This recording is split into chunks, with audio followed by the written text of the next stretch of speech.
The Tndr Sht opens with the line, "There's no reason for you to stay on in Paris," I said in May 1940 to my old friend. So that's so May, yeah, okay, yes. The Tndr Sht, it opens with the line, "There's no reason for you to stay on in Paris," I said in May 1940 to my old friend. What shall I call him? She decides to call him Albin Chevrolet because she doesn't want to use his real name because of the nature of what's to be revealed. But something that I thought when I first read this is like, oh, May 1940, Paris. What was going on there? Well, in 1939, the French had declared war on Germany.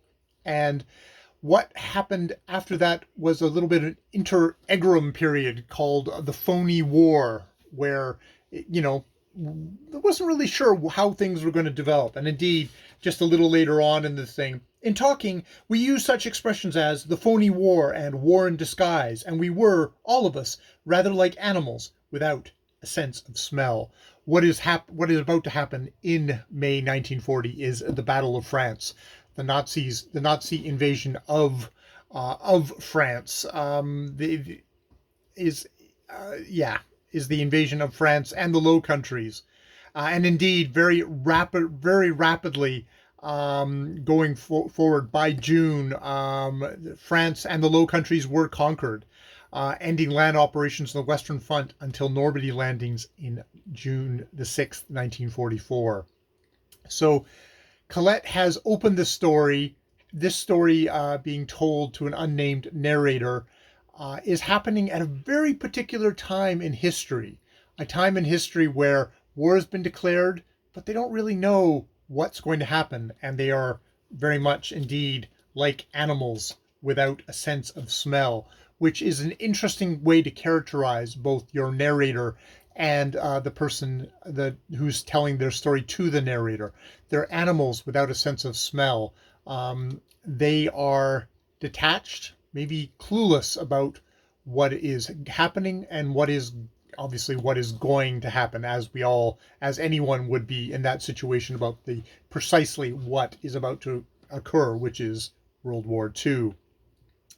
So it's see, this is my practice video on this little segment of the thing, but just saying, oh, what does it say about your story that is you're looking back. This is Colette, later Colette. She publishes this story in 1943. She dies in 1954. So this is very much the later Colette, and this is, I think, considered one of her last major novellas of her career. That it's talking about these two characters who are talking in a kind of a nether period, sort of just before there's going to be a jump. There's going to be a before the war and after the war kind of thing, and they're just talking just on that precipice there, which I think Colette in 1943 is all too aware of. That we are talking about a time past, and characters with concerns and with perhaps a morality of a time past. So yeah, I need to figure out how to kind of sum this up a little bit better. And is it moralities of time past? Because that sounds almost like well, I have to say something like Colette was someone who started. There's a mention in here that she herself, the Albin points out that she herself had a love affair at 16. The narrator had a love affair at 16 with a love affair and married a man in his 40s. It was actually 30 with Willie. But how we got that forward, and vaguely thinking about Constance Bennett having got married at 16, Hollywood pre-code movie star, and then having that annulled. These were not unknown things about this time.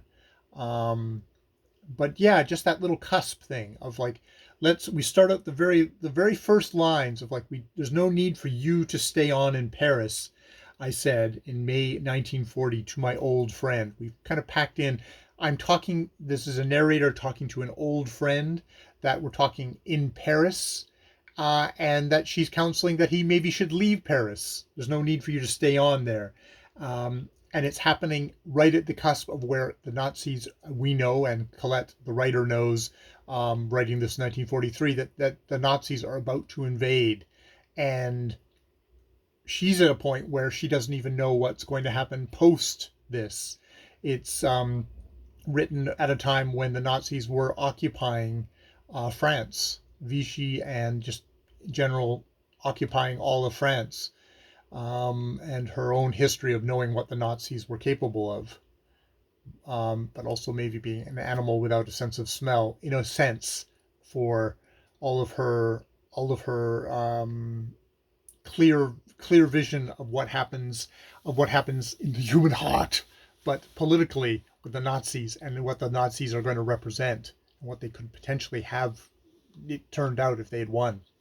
All right, so I have a lot of different thoughts here, so I'm just going to need to think about that and edit that down into May 1940. The Tndr Sht, May 1940. All right.